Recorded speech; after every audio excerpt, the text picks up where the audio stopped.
Las extrañas palabras penetraron como un rumor en su alma, como la voz del trueno, como los tambores de las danzas si los tambores supieran hablar, como los hombres cantando la canción del maíz, tan hermosa que hacía llorar, como las palabras mágicas del viejo Mitsima sobre sus plumas, sus bastones labrados y sus pedazos de piedra y hueso, pero mejor que los conjuros del Mitsima, porque aquello estaba lleno de sentido, porque le hablaba a él, le hablaba de una manera maravillosa, no del todo comprensible, de Linda, que yacía acostada y roncando con la vacía taza por los suelos, de Linda y de Pope, de Linda y Pope.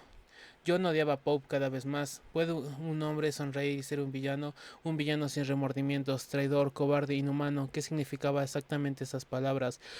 Solo a medias lo sabía, pero su magia era muy grande y las palabras seguían resonando en su cabeza y fue como si hasta entonces no hubiera odiado realmente a Pope, como si nunca lo hubiese odiado porque nunca había podido decir cuánto lo odiaba, pero ahora poseía estas palabras que eran como tambores, como canciones, como fórmulas mágicas.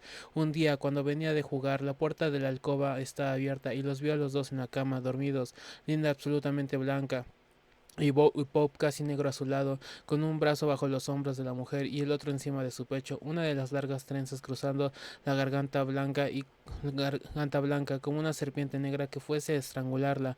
La calabaza de Poe, una taza yacía en el suelo junto al lecho. Linda roncaba, le parecía que su corazón había desaparecido, dejando un hueco en su lugar. Se sintió vacío, vacío y frío, un tanto mareado, como deslumbrado. Se apoyó en el muro para no caer, villano sin remordimientos, traidor, cobarde, como los tambores, como cuando se canta al maíz, como fórmulas mágicas. Las palabras se repetían una y otra vez en su cabeza. Tras el frío, John sintió calor súbitamente. Sus mejillas inyectadas de sangre le ardían por la afluencia de sangre. La alcoba daba vueltas y se ensombrecía ante sus ojos. Rechinó los dientes. Lo mataré, decía, y súbitamente surgieron otras palabras. Cuando duerma, borracho, o esté enfurecido, o goce de placer incestuoso de la cama.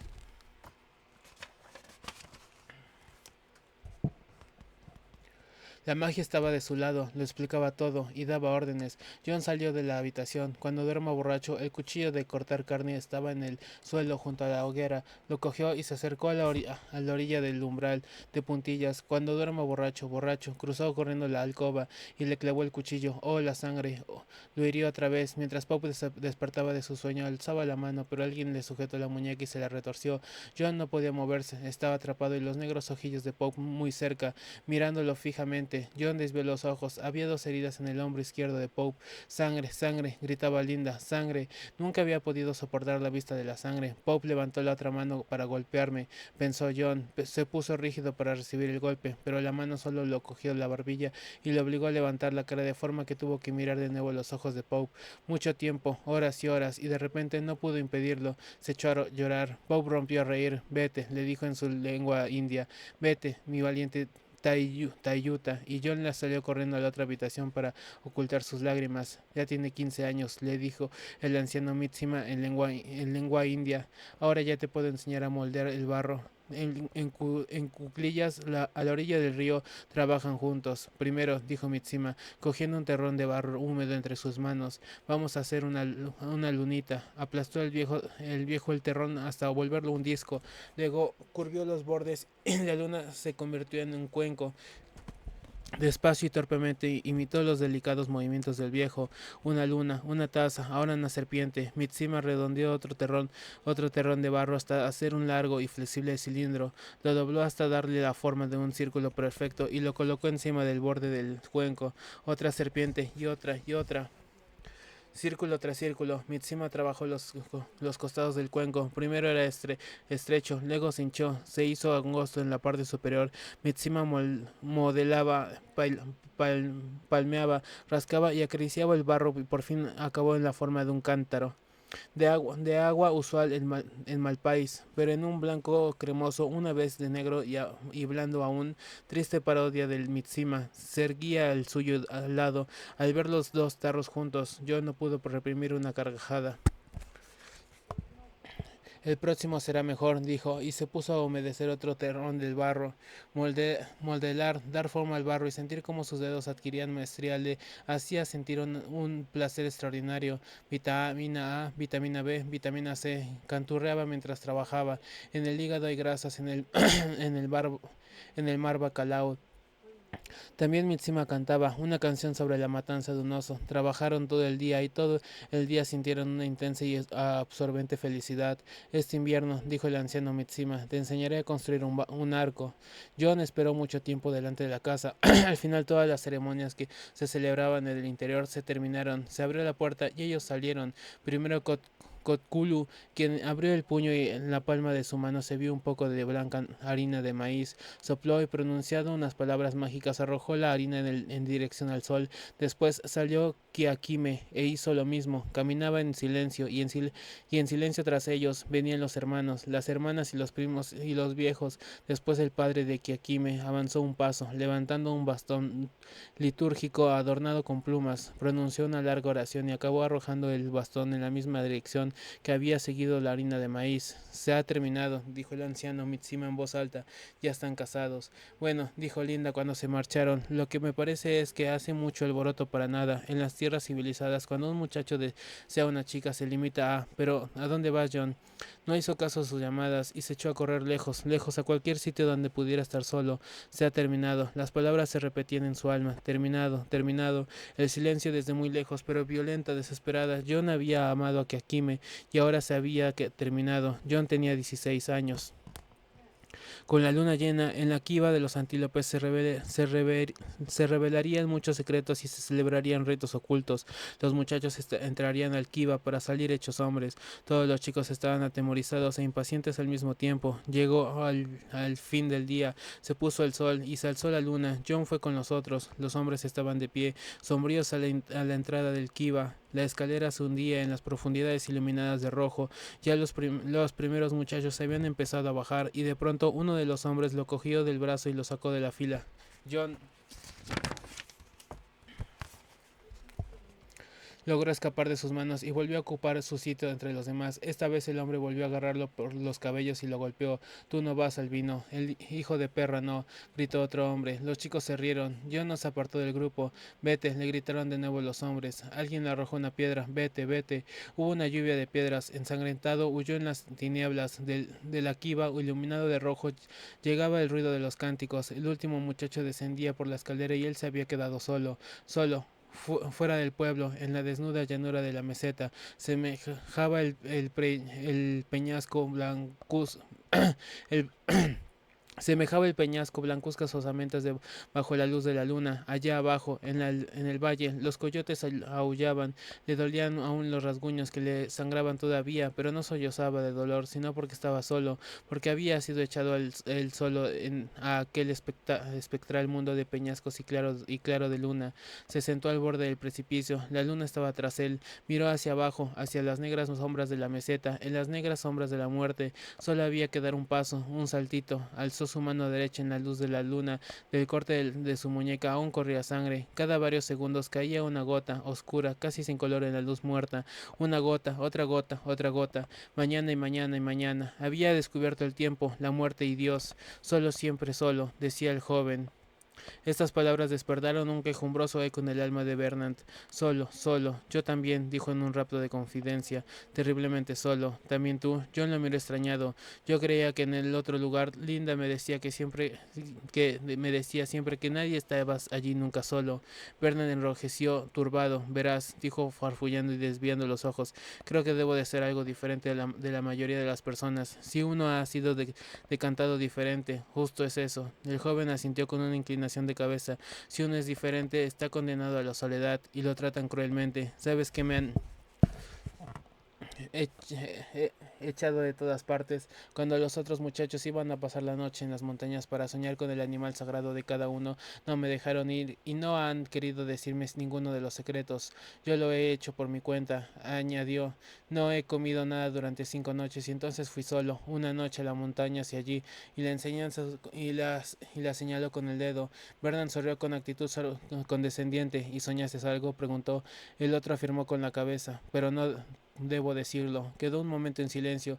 Luego en voz baja agregó: un día hice algo que nadie ha hecho. Un mediodía de verano permanecí contra una roca con los brazos extendidos como Jesús en la cruz. ¿Y para qué? Quería saber lo que era ser crucificado, colgando allí, al sol. ¿Pero por qué? ¿Por qué? Bueno, dudaba, porque creí que debía hacerlo, si Jesús pudo soportarlo, y además, si uno ha hecho algo malo. Por otra parte, yo era desgraciado. Esta era la otra razón. Es una forma curiosa de curar la infelicidad, dijo Bernard, pero reflexionándolo determinó que después de todo quizás había algo de cierto en ello, quizás fuese mejor que tomar soma. Me desmayé después de un rato, dijo el joven, y caí boca abajo. ¿No ves la cicatriz en la herida que me hice? Apartó su frente, su espesa cabellera rubia. La cicatriz se veía pálida y arrugada en la sien derecha. Bernard la miró y luego rápidamente, tras un leve escalofrío, apartó los ojos. Cambió apresuradamente de conversación. ¿Te gustaría venir a Londres con nosotros?, preguntó, realizando la primera maniobra de una campaña cuya estrategia había comenzado secretamente en el momento en el que había supuesto en la casucha, quien decía de ser el padre del joven salvaje. ¿Te gustaría? El rostro del joven se iluminó. ¿Hablas en serio? Desde luego, claro, suponiendo que consiga el permiso. También linda. Bueno. Dudaba, aquella repugnante criatura imposible. A menos se le ocurrió de repente a Vernon que precisamente su repugnancia podía ser exitosa para sus planes. Claro que sí, gritó, compensando sus primeras dudas con un exceso de cordialidad. El joven aspiró profundamente el aire. Pensar que va a realizarse lo que he soñado toda mi vida. ¿Recuerdas lo que dice Miranda? ¿Quién es Miranda? Pero el joven evidentemente no había oído la pregunta. Oh, maravilla, maravilla. Su rostro brillaba. Cuántas y cuántas bellas criaturas hallo aquí. La humanidad, qué hermosa. Pensaba en Lenina, ángel vestido de viscoso color verde botella, reluciente de juventud y de cremas olorosas, llenita y sonriente. Su voz temblaba. Oh, maravilloso mundo nuevo, comenzó, pero súbitamente interrumpióse la sangre de sus mejillas. Estaba pálido como el papel. ¿Estás casado con ella?, preguntó. ¿Estoy qué? Casado, para siempre. Los indios dicen para siempre, y el lazo ya no puede deshacerse. No, por Ford. Bernard no pudo evitar echarse a reír. John rió también, más por otra razón. Reía de pura alegría. Oh, maravilloso nudo nuevo, repetía. Oh, maravilloso mundo nuevo, que alberga tales criaturas. Partamos ya. A veces hablas de un modo singular, dijo Bernard, mirando el perplejo al joven. Y de todas formas, ¿no sería mejor esperar y ver cómo es ese mundo nuevo?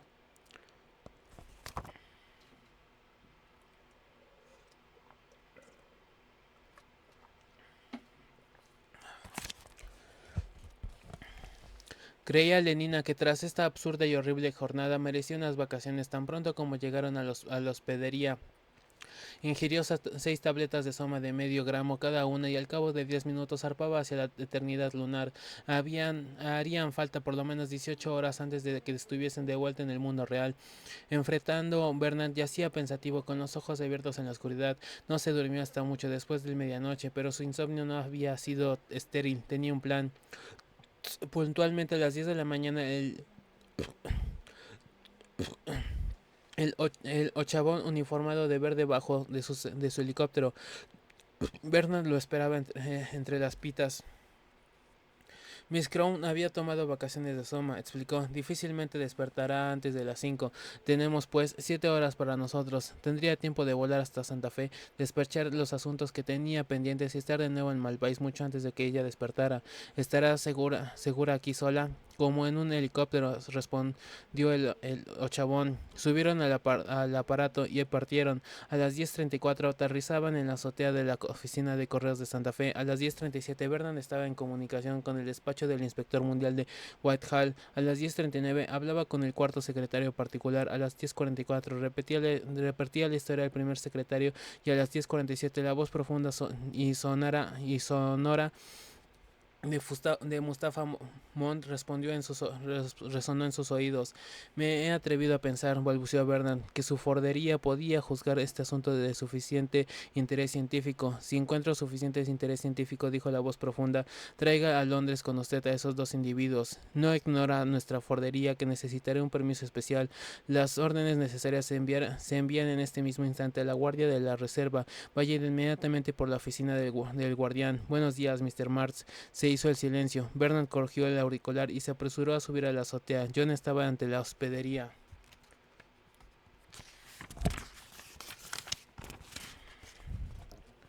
Oficina del encargado, dijo el ochavón verde Gamma. A las 10:54 Verdon daba la mano del encargado. Encantado, Mr. Mars, encantado. Su tonante voz estaba llena de deferencia. Ahora mismo acabamos de recibir órdenes especiales, ya sé, dijo Vernon interrumpiéndolo. He hablado con su fordería por teléfono hace un momento. Su tono cansado implicaba que lo tenía por costumbre. Se desplomó sobre una silla. Si tuviese usted la amabilidad de dar los pasos necesarios lo más pronto posible, repitió enfáticamente. Se divertía de lo lindo. A las 11:30 tenía en sus bolsillos todos los papeles necesarios. Hasta más ver, dijo de forma protectora al encargado que lo acompañaba hasta la puerta del ascensor. Hasta más ver. Fue andando hasta el hotel, tomó un baño, un vibromasaje por el vacío, se afeitó con un electrolito, oyó las noticias de la mañana, miró la televisión un cuarto de hora, comió muy a gusto y a las 2:30 regresó volando con el ochavón a Malpais.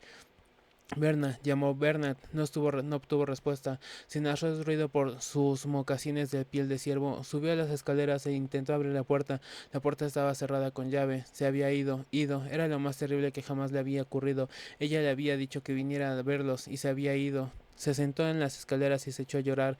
Media hora más tarde se le ocurrió mirar por la ventana. Lo primero que vio fue una maleta verde con las iniciales LC pintadas en su funda. Estalló en una alegría como una loca. Cogió una piedra, el cristal roto tintineó en el suelo. Un momento más tarde, John estaba dentro de la habitación. Abrió la maleta verde y respiró el perfume de Lenina, llenando sus pulmones con su ser hecho en esencia. Sintió latir su corazón apresuradamente por un momento, creyó desmayarse. Se inclinó entonces sobre la preciosa caja, la tocó, la levantó a la luz, la examinó. Las cremalleras de los pantalones de pano de viscosa verde que trajo Lenina de reserva fueron primero un enigma, pero en cuanto lo descifró, una delicia. Ris, ras. Otra vez estaba encantado. Sus zapatillas verdes de la joven eran lo más hermoso que había visto nunca. Desplegó una prenda interior, se sonrojó y la volvió enseguida a su sitio, pero besó en cambio un perfume pañuelo de acetato y se echó al cuello una bufanda. Al abrir una caja, esparció una nube de polvo perfumado. Las manos le quedaron blancas como si las hubiese metido en harina. Se las limpió en el pecho, en los hombros, en los brazos desnudos, delicioso perfume. Cerró los ojos, restregó su mejilla contra el empolvado brazo, contacto de piel lisa con su rostro, perfume de polvos amezclados en su nariz. Era su presencia real. Lenina susurró, Lenina. Un ruido lo sobresaltó, lo hizo volverse sintiéndose culpable. Volvió a meter en la maleta lo que había examinado y la cerró. Escuchó otra vez, miró, ni una señal de vida, ni un rumor, y sin embargo había oído algo como un suspiro, como un crujido de maderas. Fue en puntillas hasta la puerta, la abrió cautelosamente y se encontró frente a un largo pasillo. Al extremo había otra puerta entreabierta. Salió, la empujó y se asomó. En un lecho, bajo las sábanas retiradas, con una pijama de una pieza y cierre de cremallera, yacía Lenina, profundamente dormida y tan conmovedoramente infantil entre sus bucles, con los rosados deditos de sus pies y el grave y durmiente rostro, tan confiado en el abandono de sus suaves manos y sus laxos miembros que sintió que le saltaban las lágrimas, con infinitas y completas innecesarias precauciones, pues solo el ruido de un disparo hubiera regresado a Lenina de sus vacaciones de Soma antes de la hora prevista. Entró en el cuarto y se arrodilló junto al lecho, la contempló, cruzó las manos y sus labios se movieron. Sus ojos, sus cabellos, sus mejillas, su andar, su voz, los manejes en tu discursos, oh, esa mano, oh, cuyo lado son los blancos tinta, cuyos propios reproches escribe, ante cuyo suave tacto parece, esper- parece áspero el pulmón de los cisnes. Zumbaba alrededor de ella una mosca. John la ahuyentó. Moscas, recordó. En el milagro blanco de la mano de mi querida Julieta pueden detenerse y rodar gracia inmortal de sus labios.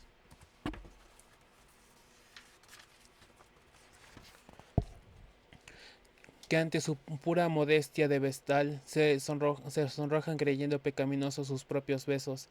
Muy despacio, con el ademán vacilante de quien se inclina para acariciar un tímido y quizás peligroso pájaro, alargó la mano, pero se quedó temblando a 2 centímetros de aquellos dedos blandamente colgantes, a punto de tocarlos. Se atrevería a profanar con su mano las más indigna aquella. No, no se atrevió. El pájaro era muy peligroso. Volvió atrás la mano. Qué hermosa era, qué hermosa. Pensó entonces entonces que solo tenía que coger la cremallera que ella tenía en el cuello y de un solo tirón cerró los ojos, sacudió la cabeza como un perro que sacude las orejas al salir del agua. Abominable pensamiento, se avergonzó de sí mismo, púdica modestia de vestal. El zumbido se sintió en el aire, otra mosca que quería robar la gracia inmortal de sus labios. Una avispa miró, no vio nada. El zumbido se hacía cada vez más intenso y fuera de las ventanas cerradas. El helicóptero, presa de pánico, se puso en pie, corrió a la otra habitación, salió de un salto por la ventana abierta y apresurándose por la senda entre las altas pintas, llegó a tiempo para recibir a Bernard Mans cuando bajaba del helicóptero.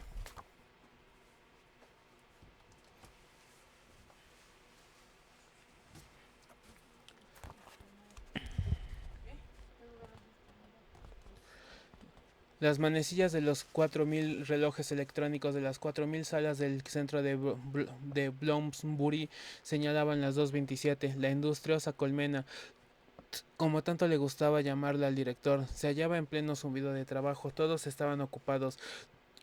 Torno, todo en ordenado movimiento, bajo los microscopios, sacudiendo furiosamente sus largas colas, los espermatozoides se abrían camino, horadando los óvulos, y los óvulos ya fecundados se dilataban, se dividían, o si eran bocanopsificados, retoñaban y estallaban poblaciones enteras de distintos embriones. Desde la sala de predestinación social, las danzas bajaban zumbando a los sótanos, y allí, en la rojiza penumbra, sazonándose el calor de su capa de peritoneo y atiborrados de su saldaño de sangre y de hormonas, crecían y crecían los fetos, o bien, envenenados, languidecían hasta convertirse en futuros epsilones.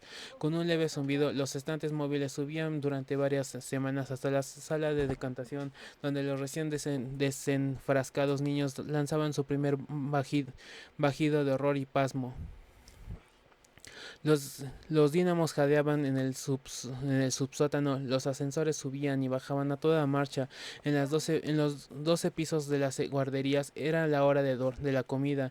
De 1800 biberones, 1800 niños cuidadosamente etiquetados chupaban simultáneamente su medio litro de secreción externa pasteurizada.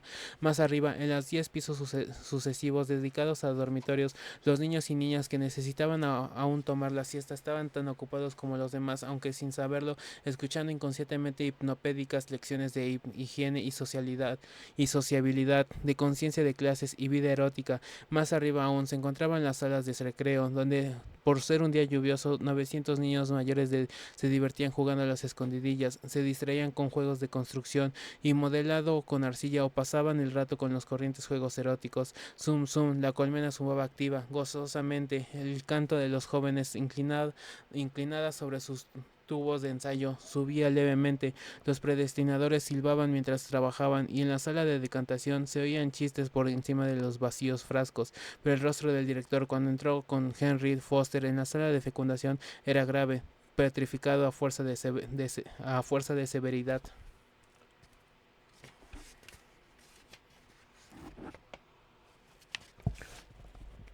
Un escarmiento público, iba diciendo, y en la sala, porque en ella hay más trabajadores de las castas superiores que ninguna otra del centro. Le he dicho que viniera a verme aquí a las 2:30. Hace muy bien su trabajo, dijo Henry, intercediendo con una generosidad hipócrita. Lo sé, razón de más para ser severo. Su eminencia intelectual acarrea las correspondientes responsabilidades morales. Cuando más grande es el talento de un hombre, más puede corromper a los otros. Preferible es que sufra uno a que muchos sean corrompidos. Considere el asunto desapasionadamente, Mr. Foster, y vea que no existe mayor ofensa que la heterodoxia. En el comportamiento, el asesinato mata solo al individuo, y después de todo, ¿qué es un individuo? Con un amplio ademán, señala las filas de microscopios, los tubos de ensayo y las incubadoras. Podemos hacer tantos como queramos. La heterodoxia amenaza algo más importante que la vida de un mero individuo. Ataca a la propia sociedad. Sí, a la sociedad propia, repitió. Ah, aquí está. Bernard entró en la sala y avanzó avanzando hacia ellos entre las filas de fecundadores, una leve capa de pretenciosa confianza en sí mismo velaba a duras penas su nerviosismo. El tono con que dijo buenos días, señor director, era absurdamente elevado, y cuando corrigió dijo me pidió que viniera a hablarle aquí. Su voz sonó ridículamente débil. Sí, Mr. Marx, dijo el director con énfasis, le pedí que viniera a verme aquí. Regresó usted de sus vacaciones anoche, según creo. Sí, respondió Bernard. Sí, repitió el director alargando la S en un silbido de serpiente y lanzando súbitamente la voz. Señores y señores, señoras y señores, exclamó. Señoras y señores, el canto de las chicas sobre los tubos de ensayo, el pensativo silbar de los técnicos de microscopios cesó de repente. Se hizo un profundo silencio. Todas volvieron las miradas hacia ellos. Señores y señores, repitió el director una vez más, dispénsenme que interrumpa su trabajo. Un penoso deber me obliga. La seguridad y estabilidad de la sociedad corren peligro. Sí, corren peligro, señoras y señores. Este hombre, y señaló acusadoramente a Bernard, a este hombre que ven ante ustedes, este alfa más, a quien tanto se le ha otorgado y del cual, por consiguiente, tanto podía esperarse su colega, no sería mejor que me anticipase y dijera ex colega, ha traicionado groseramente la confianza depositada en él, con sus heréticas opiniones sobre el deporte y el soma, con la escandalosa heterodoxia en su vida sexual, con su resistencia a obedecer las enseñanzas de nuestro Ford y a conducirse fuera de sus horas de trabajo como un bebé en su frasco. Aquí el director hizo el signo de una T. Se ha declarado enemigo de la sociedad, un subversivo, señores y señores, de todo orden y estabilidad, un conspirador contra la civilización. Por esta razón me propongo expulsarlo del puesto que ha ocupado en este centro y me propongo pedir su inmediato traslado a un subcentro, y para que este castigo pueda servir mejor a los intereses de la sociedad, lo más lejos posible de todo centro importante de población en Islandia. Dentro de pocas ocasiones de descarriar a nadie con su antifordiano ejemplo. El director hizo una pausa, después cruzándose de brazos se volvió hacia Bernard. Marx dijo, ¿tiene alguna razón para que alegar para que no ejecuten la sentencia pronunciada contra usted? Sí, respondió Bernard en voz alta. Expóngala, dijo el director, algo desconcertado, pero sin perder la majestuosidad de su actitud. No solo la diré, sino que la mostraré, pero ahora está en el pasillo. Un momento. Vernon se acercó rápidamente a la puerta y le abrió bruscamente. Entre, ordenó, y la razón alegada entró. Entre los presentes hubo un sobresalto, un murmullo de pasmo y de horror. Una muchacha, habiéndose subido a una silla para ver mejor, empezó a dar gritos y tiró dos tubos de ensayo llenos de espermatozoides, hinchada, arrugada, entre aquellos cuerpos juveniles y firmes, entre aquellos rostros hermosos, un monstruo de mediana edad, extraño y espantoso. Linda entró en la habitación, sonriendo coquetona con su rota y descolorida sonrisa, moviendo el andar con un movimiento que pretendía ser una ondulación voluptuosa, sus caderas enormes. Bernard iba a su lado.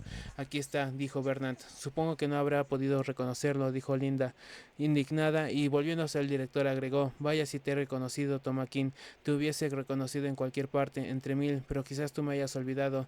¿No te acuerdas, Tomaquín? Soy tu Linda. Linda se le quedó mirando, ladeada la cabeza, sin dejar de sonreír, pero con una sonrisa que progresivamente, ante la expresión de petrificado disgusto del director, iba perdiendo aplomo.